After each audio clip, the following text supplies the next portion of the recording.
पायल भुलाइल बाकी झुमकाए रानी बोलत ना बाड़ू का बा परेशानी। अरे बोला का बात बा? पायल भुलाइल बाकी झुमकाए रानी बोलत ना बाड़ू का बाटे परेशानी। काहे तोहर भोरे से लटकल बलोला हो लटकल बलोला। हाँ तो सुनी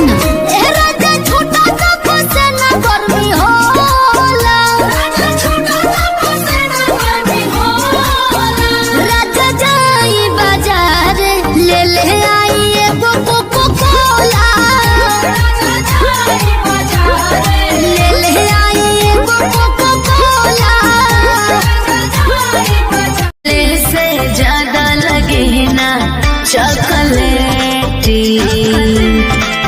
हर दुए महीना में बनल बहपेटी।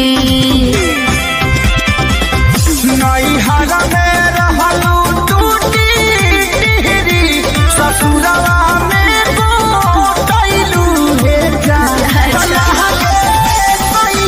के बेला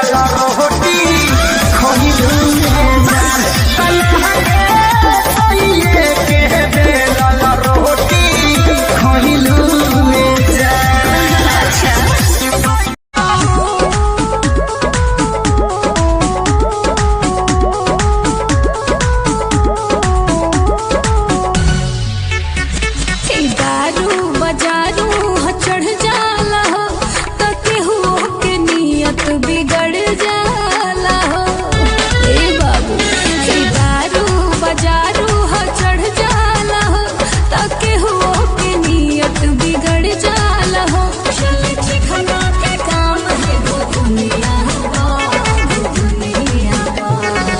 किधर